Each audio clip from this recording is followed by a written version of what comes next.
No entry. আর অনেক ভ্যানের দেখবেন ব্রেক থাকে না, সেই সামনের চাকায় পা দিয়ে আটকায়, আটকায় না, আর মেরেছে ক্রাং করে ধাক্কা। সার্জন বলছে এই ধাক্কা মারলি কেন? বলছে স্যার আপনি সামনে কেন দিলেন? বলছে নো এন্ট্রি। তা ভ্যানওয়ালাটা তখন বলছে স্যার নো এন্ট্রি ওটা ইংরাজি না বাংলা? বলছে ইংরাজি। বলছে স্যার যার নেই কোনো জ্ঞান সে চালায় ভ্যান, আমি ইংরাজি টিংরাজি বুঝি। তা সার্জন তখন বলছে 10 টাকা জরিমানা। রিক্সাওয়ালা বলছে স্যার সবে বেরিয়েছে এখন বউনি হয়নি। আল্লাহর কিরে। সার্জন বলছে আমারও বউনি হয়নি, তোরও হয়নি আমারও হয়নি, তার দত্ত একটা বিড়ি দে। বউনি কাস্টমার এমনি এমনি ছাড়বো? বলছে স্যার খাই না। তা বলছে এখন সকালবেলা ছাড়বো কি করে? তুই রিক্সা থেকে নাম। রিক্সা থেকে নামিয়ে পিঠের জামাটা উঁচু করে বলছে একটু চুলকে দিয়ে যা। কিছু কিছু ছেলের বাপ আছে আবার দেখাশোনার সময় বলছে কোনো দাবি দাবা নাই, যা দেবে তোমার জামায়ের থাকবে, আমার কি। তার মানে পিঠটা একটু চুলকে নিতে চাইছে। যেমন ওদিকে সার্জেন রিক্সাওয়ালার কাছ থেকে বিড়ি পেল না, বলছে পিঠটা চুলকে দাও। কিছু কিছু ছেলের বাপ এখন পিঠটা চুলকে নিতে চাইছে। এরকম হারামখোর আছে না নাই? মানে খড় খাবে না, গাদায় গা ঘষছে। গরু দেখেন না মাঝে মাঝে পিঠ চুলকে দেয়, মানে ও সরাসরি বলবে না, একটু চুলকে দিচ্ছে। তাই বেনামাজিরা বলছে কি, ও সাদ্দাম হোসেন আমরা 5 ওয়াক্ত নামাজ না পড়লেও আমরা তো এই সব করি না, অথচ 5 ওয়াক্ত নামাজ পড়ছে। লক্ষ্য করলে দেখতে পাওয়া যায় তার বাড়িতে এই রকম করে চলছে। লক্ষ্য করলে দেখতে পাওয়া যায় এমন কিছু বাড়ি আছে 5 ওয়াক্ত নামাজ পড়ছে, অথচ লক্ষ্য করলে দেখতে পাওয়া যায় ওই বাড়িতে তাদের বাড়ির মহিলারা বেহায়া বেপরদায় চলছে। এমন পোশাক পরছে নিচের দিকটা চওড়া উপরের দিকটা সরু, জামা গায়ে দিলে মনে হচ্ছে একটা গাই গরু। আল্লাহর নবী বলেছেন মান তাশাব্বাহা বিকৌমিন ফাহুয়া মিনহুম, তোমরা ইহুদি খ্রিস্টানদের বিরুদ্ধে উচ্চারণ করো। অথচ লক্ষ্য করলে দেখতে পাওয়া যায় আমাদের বাড়ির মহিলারা যে পোশাকগুলো পরছে, সিরিয়ালে যে নায়িকারা যে পোশাক পরেছে আজকে সেই পোশাক পরছে কি পরে না। যদি জিজ্ঞাসা করা হয় এখান থেকে এই পর্যন্ত দেখবেন পুরো মুশারি, দূর থেকে দেখলে মনে হচ্ছে শাড়ি নয় মুশারি। যদি বলা হয় মন্টু তোর বউকে কি পরিয়েছিস, সব তো দেখা যাচ্ছে, তখন বলছো ও হুজুর শুধু কি আমি একা দেখবো, পাড়ার লোকের হক নেই কেন? কি কুরবানির ছাগল না আকিকার গরু যে পাড়ার লোকের একটু দিয়ে খেতে হয়? সামান্য নিজের মিটারে ছোট ভাই ঘর করছে, সে এখনো মিটার পাইনি, বলছে দাদা একটু তার জুড়ে পানি তুলবো, মিস্ত্রি কাজ করছে একটু মোটরে রডগুলো কাটবে, একটু ইট ভিজাবে। বলছে না বিল বেশি আসবে। আহা মোটরে বিল বেশি আসবে, 2 ইউনিট 3 ইউনিট কারেন্ট পড়বে, তার জন্য যদি আপনার আমার মোটরের ইলেকট্রিক পয়েন্ট জুড়তে না দেয়, আমার বিবাহিত স্ত্রী তার এই মিটারে অন্য কেউ আবার তার জুড়বে, এটা কি করে সহ্য হয়? আর তার জোড়ানোর জন্যই তো বাজারে ঘুরছে। হ্যাঁ কেন ঘুরছে? যে কটা আইবুড়ো আছে ওদের নয় পার্টনার দরকার, যে কটা বিয়েওয়ালা ঘুরছে ওদের কিসের জন্য ঘুরছে? 5 পিন জ্যাক রেডি করা আছে, সুযোগ পেলে লাগিয়ে দেবে, সেটা ঘুষ নেই। পিতামাতা সরকার ভেবে দেখা দরকার। মনে রাখুন হে উপস্থিত জনমন্ডলী, বাড়িতে যারা গরু পোষে, গরু চাষের সময় দেখবেন গরুর মুখে এরকম একটা লাগিয়ে দেয়, কি বলে ওটা? জালতি। জালতি আমি বলি ফিঙ্গারপ্রিন্ট, যার ফিঙ্গার তার আধার কার্ড। তো এই যে জালতি লাগিয়ে দেয়, যে গরুর গায়ে খুব ক্ষমতা দেখবেন জালতি দেওয়ার পরেও এরকম করে দড়ি দেয়, তাতেও যদি না হয় শিঙে দড়ি মারে, তাই তো, যাতে গরু অন্যদিকে না চলে যায়। আচ্ছা বলুন, একটা অবলা জন্তু সে হয়তো কারোর জমিতে পড়ে যাবে, কারোর ফসলে পড়ে যাবে, তার জন্য যদি গরুর মাথায় দড়ি বাঁধতে হয়, শিঙে দড়ি বাঁধতে হয়, গলায় দড়ি বাঁধতে হয়, মুখে যদি জালতি লাগাতে হয়, বলুন কারোর বাড়ি 2টো গরু 3টে ছাগল, এদের এই গরু আর ছাগলগুলোকে হেফাজতে রাখার জন্য গলায় দড়ি দেওয়ার দরকার আছে না নাই? আজকের যাদের বাড়ি জন ছেলেগুলো গরুর মতো ছাগলের মতো চড়ে চড়ে বেড়াচ্ছে, আর যুবতী মা বোন গুলো ড্যাং ড্যাং ড্যাং ড্যাং করে রাস্তায় ঘুরছে, ওই সবজির খেতে ওই মাঠের ফসল যদি নষ্ট করে কোন গরু আর ছাগল, তার অভিভাবককে খোদার দরবারে কৈফিয়ত দিতে হবে কি হবে না? ওদের কি মানুষের চামড়া গায়ে নেই? ওদের কি মানুষের আত্মা নেই? ওরা কি চতুষ্পদ জন্তু? কুত্তার থেকে খারাপ, কুত্তার থেকে খারাপ। শুধু খারাপ না, ওদের মরণের পর স্থান হলো জাহান্নাম। আমি বলি নাই, কোরআন বলছে, সূরা আরাফ 9 পারায় আছে। বক্তারা উচিত কথা বলতে পারে, বলে না একটাই কারণ, বললে আর দাওয়াত করে না। এবছর টাকা কম দেয়, পাশের গ্রামের দাওয়াত কেটে দেয়, যে ওরা দাওয়াত করিস না, ওই জন্য বক্তারা বলে না। কিন্তু আমি সাদ্দাম হোসেন বুকে হাত দিয়েই বলছি, টাকা না দিবি না দিবি, টাকা না দিবি না দিবি, দেখার দরকার নেই, ভিক্ষার দরকার নেই, কুকুর সামলা। যেটা অন্যায় সেটা অন্যায়, যেটা ন্যায় সেটা ন্যায়। সাদাকে সাদা, কালোকে কালো বলতে দ্বিধাবোধ করব না।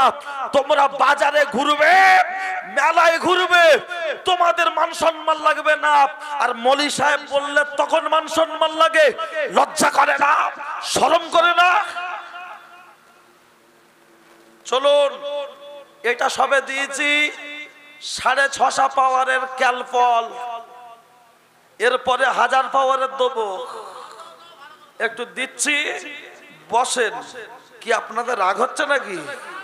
আপনারা যেভাবে মন টন মরা করে বসে আছেন, মনে হয় যেন হেরে গেছে। হ্যাঁ, তা আপনারা ঠিকঠাক না থাকলে আমি কি নমিনেশন ফাইল করে মারকে মরবো? তা আপনারা চুপচাপ আছেন কেন? আর একবার সবাই মিলে তাকবীর দেন, নারাই তাকবীর।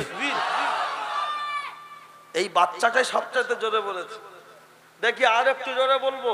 দাঁড়িয়ে থাকা ভাইয়েরা, ওরা মনে হচ্ছে বাড়ি থেকে নিয়ে এতেকাফে আছে সব নাকি? রোজার মাস চলে গেছে, তাও এতেকাফ। অন্তত এতেকাফ একটু ভাঙেন দেন দেখি সব। এতেকাফ ভেঙে আল্লাহর নামের ধ্বনি, কারো জবান যেন বন্ধ না থাকে। নারাই তাকবীর, মাশাআল্লাহ। এই যে আল্লাহু আকবার, আল্লাহু আকবার জীবনের প্রথম মিছিলের স্লোগান ছিল এটা। জীবনের প্রথম মিছিল কে করেছিলেন জানেন? হযরত ওমর। কিন্তু কেন? বসেন, দেখছি। হ্যাঁ, আমরা আজ বলছি আল্লাহু আকবার, আর মিটিং এ বেরিয়ে বলছো ভেঙে দাও, গুড়িয়ে দাও, গুড়িয়ে দাও। আবে কার গুড়াবি? সে তো তোর প্রতিবেশী, সে তো তোর ভাই, সে তো তোর গ্রামের কেউ। কথা ঠিক কি না? তারা জিতলে কি আর হারলে কি, তোমাকে যে ডাইভারি করে খাওয়া সেটাই খেতে হবে।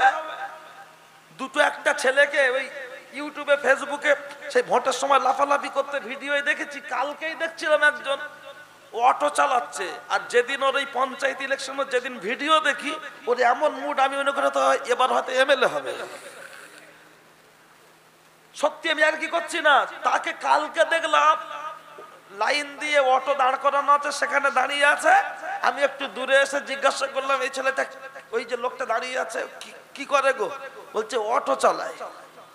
তা আমার সঙ্গে একজন ছিল, আমি তাকে বলছি ভিডিও দেখেছিলিস ওই ছেলেটাকে? বলছে কোথায় যেন দেখেছিলাম, মনে নেই। আচ্ছা, পঞ্চায়েত ইলেকশনে খুব লাফালাফি করছিল এই ছেলেটা, আমার ভালো রকম মনে আছে। ওর গ্রামের নামও আমি খুঁজে বার করেছি। তাহলে এমন ভাব নিয়ে লাফালাফি করেছে, তোকে আজকের অটো চালিয়ে খেতে হবে কেন? মারবি মরবি, মারবে মরবে, সবকিছু হবে। হাতে না ধরে দুটো পায়ে ধরে বলছি, XYZ যে পার্টি ভালো লাগে সে পার্টি করুন, তবে অন্যায় ভাবে কোন মানুষের গালে থাপ্পড় মারবেন না, জুলুম করবেন না, অত্যাচার করবেন না, কোন একটা মানুষের গায়ে আঁচড় দেবেন না। যার যে দল ভালো লাগে, যে পার্টি করতে ইচ্ছা হয় সে পার্টি করুক, তার আপন মর্জি। কিন্তু প্রতিবেশীর গায়ে যেন কোন রকম আঁচড় দেবেন না। কথা ঠিক কি না? এটা অবশ্যই। আমি রাজনৈতিক কোন দল করি না, রাজনৈতিক কোন প্রচার করতে আসিনি। কিন্তু এটা আমার রাইট আছে সাবধানতা অবলম্বন করানো, কথা ঠিক কিনা? সুতরাং আমি হাতে না ধরে দুটো পায়ে ধরে বলছি, আপনি যদি মারা যান আপনার স্ত্রী আমার মা বিধবা হবে, আপনার বাচ্চাটা এতিম হবে, 2 দিন 4 দিন কাঁদবে, সবাই পাশে এসে দাঁড়িয়ে বলবে আমরা এর পাশে আছি, কোনো অসুবিধা হলে আমরা দেখব। 40 দিন পার হওয়ার সময়টা শুধু দেন, পরে গেল কি সব ঝামেলা কে গো। আর যদি বউটা একটু দেখতে ভালো টালো হয় তাহলে আবার পাশে কিছু লোক দাঁড়াবে, সংসার চালানোর জন্য নয়, বুঝলেন? বাপ বেটা চাচা সব এক জায়গায় বসে শুনছেন, সব কথা খোলামেলা বলা যায় না, তাই ইশারাটুকুই বুঝে নেন। ও ছেলেরা, ও নওজোয়ান যুবকেরা, ও আমার মুরব্বিয়ান বাপ, আমি আপনার মাঝে যে কথা বলছিলাম লক্ষ্য করলে দেখতে পাওয়া যায়, খুব বেশি বেশি যদি এমন করে বলা হয় তখন লক্ষ্য করলে দেখতে পাওয়া যায় এই যে পর্দা, তখন বলে ও সাদ্দাম হোসেন তোমরা তো এই কথা বলছো, কিন্তু না না না না না, বলুন বলুন বলুন, সামান্য গরু আর ছাগল তার গলায় যদি দড়ি দিতে হয় আপনার কাছে আমার জানতে মন চাইছে, একটু বলুন, একটু জানতে চাই। ও ছেলেরা, ও নওজোয়ান যুবকেরা, আপনার বাড়ির ফ্রিজে, আপনার বাড়িতে আপনি একটা 10 টাকার আইসক্রিম কিনে নিয়ে গেছে, এই দাদু দাদু ছেলের জন্য নিয়ে গেছে, বিয়ে বাড়ি থেকে হোক আর দোকান থেকে হোক, গিয়ে দেখছে নাতি বাড়িতে নাই, ওই আইসক্রিমটা ফ্রিজে রাখবে না বাইরে রাখবে? ফ্রিজে কেন? বলছে গলে যাবে, গলে যাবে। ও বৌমা আইসক্রিমটা ফ্রিজে রাখো কেন? বলছে আমার দাদু ভাই আসলে দেবে, বিয়ে বাড়িতে গিয়েছিলাম খাওয়া দাওয়া করে কি আর আনবো, ওর জন্য আইসক্রিমটা নিয়ে এসছি, রেখে দাও। আচ্ছা বলুন বলুন বলুন, সামান্য একটা 10 টাকার আইসক্রিম বাইরে রাখলে গলে যাবে, তাকে যদি ফ্রিজে রাখতে হয়, আপনি চিনি কিনেছেন, চিনির কেজি কত? 50 টাকাই ধরুন, 50 টাকা, কৌটোর ভিতরে রেখেছেন, কৌটোর ভিতরে পিঁপড়ে ঢুকেছে, তার মানে হয় ঢাকনা খোলা, তা না হলে কৌটোটা ভাঙা, দুটোর একটা। তারপরে আবার চিনি কিনে ভালো করে ওর ভিতরে ঢুকিয়ে ঢাকনাটা ভাঙা দেখে ওর মুখে একটা পলিথিন জড়াচ্ছে, পলিথিন, তার উপরে ঢাকনা লাগাচ্ছে কেন? যাতে পিঁপড়ে ঢুকে না যায়। বলুন বলুন বলুন, সামান্য 50 টাকার চিনি পিঁপড়ে যদি ঢুকে যায়, চিনি সব খাবে, ডাব্বাটাকে নিয়ে যেতে পারবে? 1 লাখ যদি পিঁপড়ে ভিতরে ঢুকে যায় সব চিনিও খেতে পারবে না, ডাব্বাও নিয়ে যেতে পারবে না। তাহলে বলুন বলুন বলুন, 50 টাকার চিনি পিঁপড়ে না ঢোকে, তার জন্য যদি টাইট করার দরকার হয়, সামান্য সামান্য 10 টাকার আইসক্রিম হাওয়া লেগে যাতে গলে না যায়, তার জন্য যদি ঢাকনাটা আপনার ফ্রিজে রাখার দরকার হয়, আপনার মেয়ে আমার বোন, আপনার স্ত্রী আমার মা, তার রূপ যৌবনের মূল্য ও কি 5 টাকার আইসক্রিম আর 50 টাকা চিনির থেকেও কি দাম কম? তাই তো মনে হয় আইসক্রিম ফ্রিজে, চিনি কৌটোর ভিতরে, আর মেয়ার বউটা রাস্তায় ঘোরে কেন? তাহলে নিশ্চয়ই দাম কম। আরে ডাল মে কুছ কালা है, সিক্কা বাম মে হাড্ডি है। চলুন একটা কোরআনের আয়াত বলি, তা না হলে আবার বলবে গল্প করছে। কিন্তু হ্যালো, সিঙ্গাড়ার ভিতর আলু কি করে গেল? এটা সবার ব্রেনে আসবে না বলো? চলুন লক্ষ্য করলে দেখতে পাওয়া যায়, যেখানে আল্লাহর কোরআন বললেন ওয়াকরনা ফি বুয়ুতিকুন্না ওয়ালা তাবাররাজনা তাবাররুজাল জাহিলিয়াতিল উলা, ও নারী জাতেরা তোমরা কোলার খোলা ছাড়িয়ে অর্ধ উলঙ্গ হয়ে বর্বরতা যুগের মতো রাস্তায় তোমরা ঘুরবে না। মা মায়ের মতো পোশাক পরো, বোন বোনের মতো পোশাক পরো। কিন্তু দুঃখের সাথে বলতে হয় আজকে রাস্তায় দাঁড়ালে কোনটা প্রতিমা, কোনটা ফতেমা, কোনটা বাড়ির মেয়ে, কোনটা বাড়ির বউ চিনতে পারছে না কেউ। সব যেন মনে হয় এক। ভালো করে দেখ, ওজ্জা চিরি বেহায় না ফিরি, ওজ্জা চিরি বেহায় না ফিরি, ওজ্জা ভাব দেখলে মনে হবে 1.5 টাকার হাফ, 1.5 টাকার হাফ। একটা 5 ফুট হাইটের মেয়ে 1 মিটার কাপড় কিনে 3 মিটার ঢাকার চেষ্টা করছে। 18 বছরের মেয়ে 8 বছরের ছেলের জামা কিনে, গেঞ্জি কিনে গায়ে ঠেলে ঠেলে ঢোকাচ্ছে, হয় না, ও ছাড়ে না, ঠেলে ঠেলে ঢোকাচ্ছে। ওরে 5 ফুট বডিটা 1 ফুট কাপড়ে ও কি ঢাকা যায়? তারপরেও চেষ্টা চলছে। বলুন বলুন ও ছেলেরা, ও নওজোয়ান যুবকেরা, এই কথাটা বলতে গিয়ে আমি আপনার মাঝে একটা কথা রাখছি, একটু বেড়ে নেন, একটু বেড়ে নেন। আমি জানি আর দরকার নাই, একটুখানি টেবিলেই যার ঘাট মেরে ফুল মেরে দিচ্ছি আজকে, তারপর যা আছে কপালে হয়ে যাবে সকালে। পুরো 11,000 ভোল্টেজ দিচ্ছি আজ, লক্ষ্য করলে দেখতে পাওয়া যায়। আমি আপনাকে সবিনয় নিবেদন করি, বলুন বলুন, আপনি মাছ কিনেছেন, মাছ, পোনা মাছ, রুই মাছ কিনে বাড়ি নিয়ে গিয়েছেন। আপনার স্ত্রী, আমার মা, মাছটা মেজে ঘষে ধুয়ে পিস পিস করে রান্নাঘরে রেখেছেন, আর মা বাইরে কোনো একটা কাজ করছেন। আর হঠাৎ একটা বিদেশি মেহমান চলে এসেছে, আমি রান্নাঘরে বসে বাসি ভাত খাচ্ছি বা এমনি পান্তা ভাত খাচ্ছি, আর বিদেশি মেহমান রান্নাঘরের মুখের ধারে এসেই বলছে ম্যাও ম্যাও ম্যাও। আপনার স্ত্রী, আমার মা বাইরে, আমার পাশে বিড়াল ডাকছে, আমি না শুনতে পেলেও আমার মায়ের কানে আওয়াজটা যাবে কি যাবে না? কেন বলেন তো? আমার মা তো জানে মাছটা রেখে এসেছি রান্নাঘরে, আর মাছ বিড়ালের বিশাল একটা খাদ্য না। যেই আওয়াজ দিয়েছে মিস্টার বিড়াল, ক্যাট, ম্যাও, আমার মা বলছে সাদ্দাম, সাদ্দাম, এই ওখানে মাছ আছে, মাছ কি করব? বলছে মাছটাকে নিয়ে ফ্রিজে দে। তাই তো? কেন মা? বলছে বিড়াল খেয়ে ফেলবে। যদি গরিব মানুষ হয় বলে ফ্রিজ তো নেই, মাছের হাঁড়ির মুখে ভারী কিছু একটা চাপিয়ে দে। কেন? যাতে বিড়াল মাছটা কোনো রকম খেতে না পারে। আগেকার যুগে দেখেছি সেই ঝাড়বাতি যেমন ঘরে ঝোলানো থাকে না, ওরকম সেই একটা দড়ি মতো ঝোলানো থাকতো, ওতে মায়েরা হাঁড়ি রাখতেন না, শিকা, যাতে পিঁপড়ে, বিড়াল, ইঁদুর, পিঁপড়ে, বিড়াল, ইঁদুর যাতে কোন রকম হাঁড়িতে হামলা না করতে পারে। এই দেখেন, আমার এই 32-33 বছর বয়স, সব কি আর দেখেছি, কিছু অভিজ্ঞতার সাথেও বলতে হয়, বুঝলেন?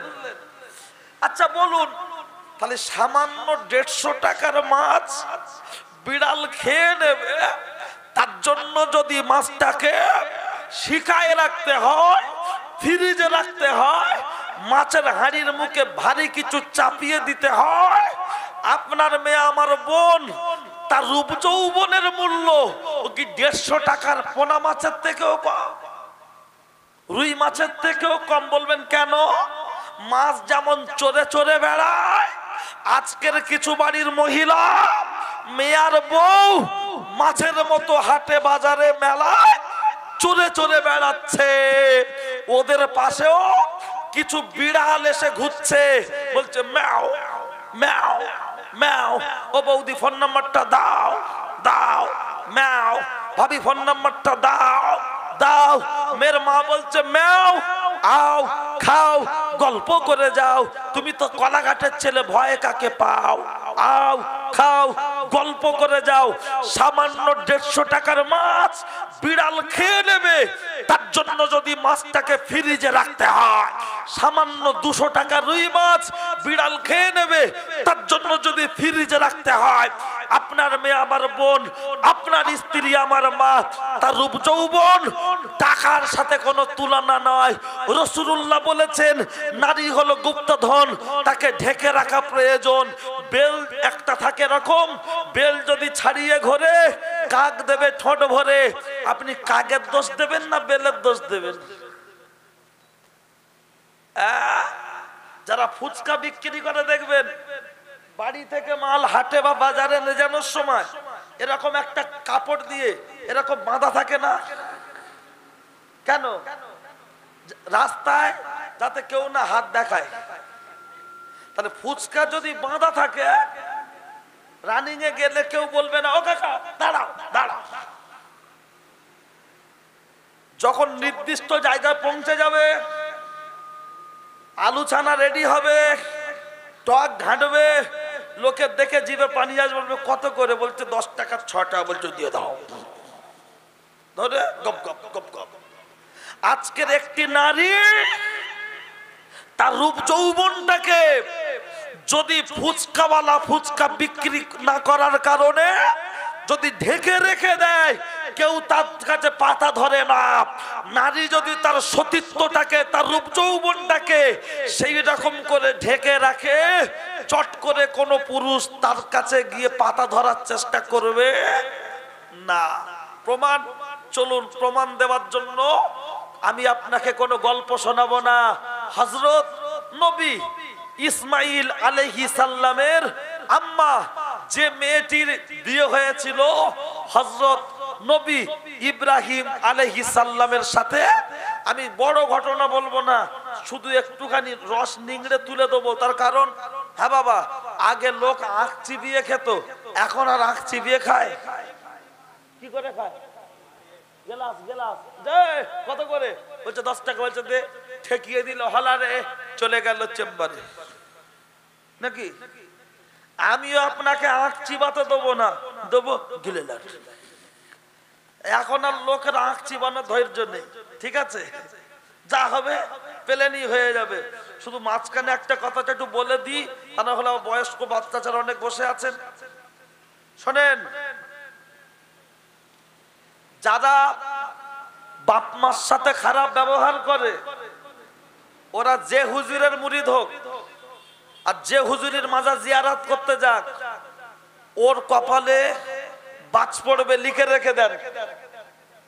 পৃথিবীর কোন হুজুর, কোন মলি সাহেবের দোয়া তার জন্য কবুল হবে না। বলবেন হুজুর আমার আব্বার মুখে দাড়ি নেই, নাই থাক। বলবেন আমার মা নামাজ পড়ে, নামাজ নাই পড়ুক। আমার মা যদি বেশ্যাবৃত্তি করে আর আমার বাপ যদি মদখোর হয়, তাকে আব্বা মা বলে ভালোবাসা দিয়ে বুকে টানতে হবে। তুমি যে পীরের মুরিদ দাও আর যে হুজুরের মুরিদ দাও, বাপ মার সাথে খারাপ ব্যবহার করলে হয় বাজ পড়েছে, তা না হলে পরে পড়বে। বলবে প্রমাণ দিতে পারবেন? আরে প্রমাণ না দিতে পারলে আছে একটা ছোট মতো 4 চাকা গাড়ি, ওটাকে দিয়ে চলে যাব বাড়ি, চ্যালেঞ্জ দিই। কিন্তু আজকের সময় স্বল্পতার জন্য আমি হয়তো বলে উঠতে পারবো না, তবে কথাটা বললাম, এতটুকু মাথায় রাখবেন। এই যে বয়স্ক বয়স্ক বাচ্চারা বসে আছেন, কারো না কারো বাপ, কারো না কারো বাপ, এই বাপেদের সাথে কেউ খারাপ আচরণ করবেন না, করবেন না। আমি হাতে না ধরে, দুটো পায়ে ধরে বলছি, শুধু হুজুরকে দাওয়াত করে খাওয়াবেন না। হুজুর খাও, হুজুর খাও, হুজুর খাও। হুজুর বলছে খাওয়া না। বলছে কেন? কেন হুজুর? আরে হুজুরের পেট হয়ে গেছে খাজা বাবার ডেক, হুজুরের পেট হয়ে গেছে দিল্লির ইন্ডিয়ার গেট, খাবো না। বলছে হুজুর চর্বি বাঁধে তো বললেন, হুজুর সলিড ল্যান্ড ল্যান্ড। বলছে খাবো না। বলছে হুজুর আঙ্গুর আপেল বেদানা, আপনার কি কিছুই চলবে না? একটুখানি খান, একটুখানি খান। আরে খাবো না, খাবো না। বলছে হুজুর একটুখানি ল্যান্ড। বলছে বিশাল আয়োজন, না খেলে আমাদের হতে পারে হয়তো মরণ, একটু খাওয়াই। বাপকে খাওয়ানোর আগে, এই সাদ্দামকে খাওয়ানোর আগে তোর বাপকে খাওয়া, সাদ্দামকে খাওয়ানোর আগে মাকে খাওয়াও।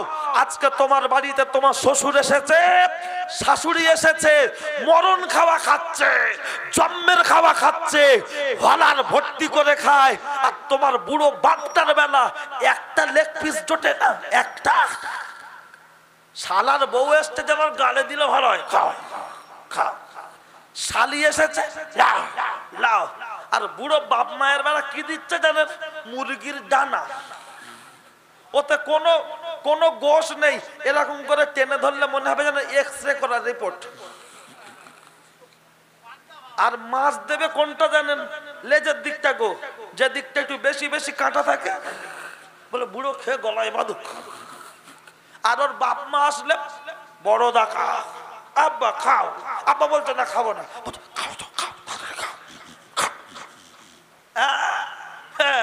ওর বাপের বেলা বড় দেখা, বড় মাথা। ওর বাপ বলছে আমার ডাক্তার মানা করে, বলছে একদিন খাও, কিচ্ছু হবে না, খেয়ে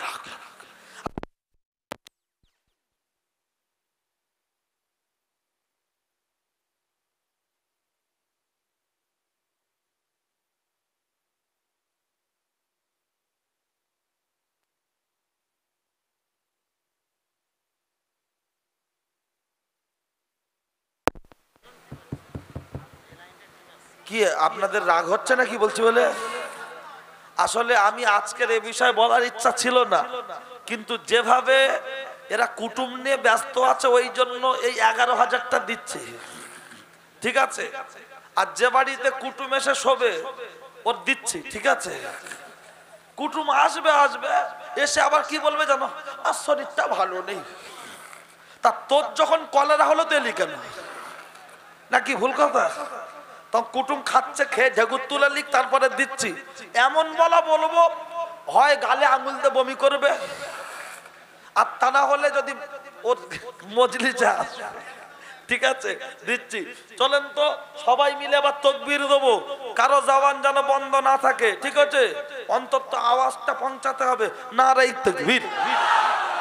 এই সবাই মিলে দেবো, আওয়াজটা গ্রামের ভিতরে যাক, যারা আসেনি শুয়ে পড়েছে ওয়াজ শুনতে হবে না, অন্তত আমাদের আওয়াজটা শুনে উঠে একটু পেশাব করে শুক।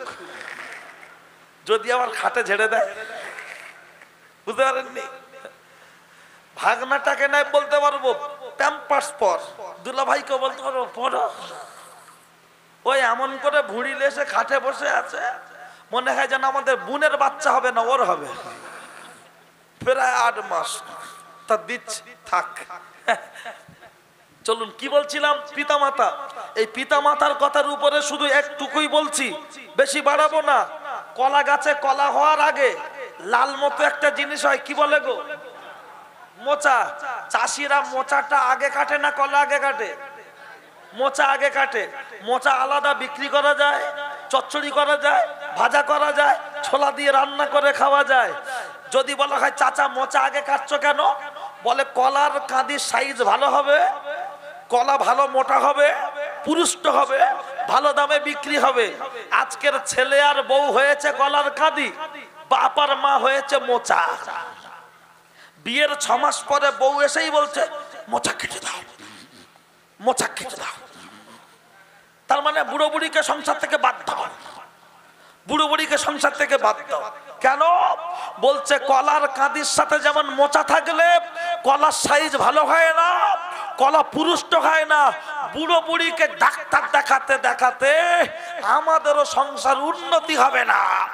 আজ কাশির ওষুধ, কাল জ্বরের ওষুধ, পরশুদিন সুগার, তারপরে হাঁটুর ব্যথা, কোমরের ব্যথা, ওসব দেখা যাবে না। যেমন কলা গাছ থেকে মোচাটা আগে কেটে দেয়, বুড়ো আর বুড়িকে বাদ দাও। তুমি কি শুধু একটা ছেলে? তোমার মেজ ভাই দেবে না, তোমার ছোট ভাই দেবে না, যত যারা তোমার। কিছু এরকম বউ আছে না নাই? দুটো একটা স্বামী মনে মনে করছে হুজুর আমরা ওটা হ্যাঁ না বলতে পারবো না, বাড়ি গিয়ে মার খাবে কে?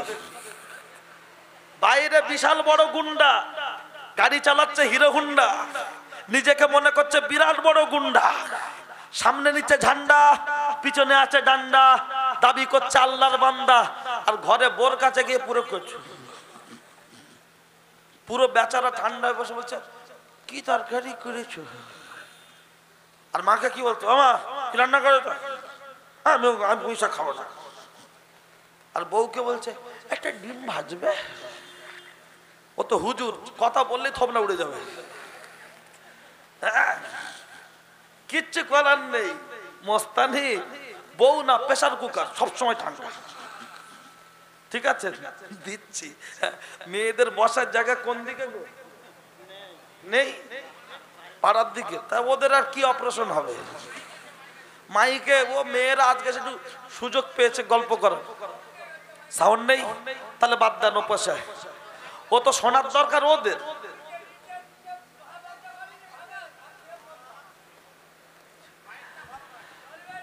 শোনেন আমার কথা, প্রত্যেকটা বাড়ির বেটা ছেলে তার বাপ মাকে একটু দিতে চায়, কিন্তু কলা গাছ এসে সামনে পাতা হয়ে গাট করে। ও পর্যন্ত থাকলো, শুধু কোরআনের আয়াতটা লাগিয়ে দিচ্ছি, ওয়াবিল ওয়ালিদাইনি ইহসানা, তুমি তোমার পিতামাতার সাথে কখনো খারাপ ব্যবহার করিও না। বাপ মার সাথে খারাপ ব্যবহার করে তুমি দাঁড়িয়ে রাখবে, নামাজ পড়বে, জুব্বা পড়বে, তসবি গপ গপ গপ গপ করে তীরবে, কপাল কালো দাগ হয়ে যাবে, কাবায় হজ করতে যাবে। ওরে কানার আবার রাত দিন, ব্যাঙের আবার সর্দি কাশি। কানার যেমন রাত দিন থাকতে পারে না, ব্যাঙের যেমন সর্দি কাশি থাকতে পারে না, তোর জন্য দাদা হুজুর পীর হতে পারে না, তোর জন্য প্রতাপপুরের হুজুর পীর হতে পারে না, তোর জন্য আজমিরের পীর পীর হতে পারে না, তোর জন্য পীর হলো ইবলিস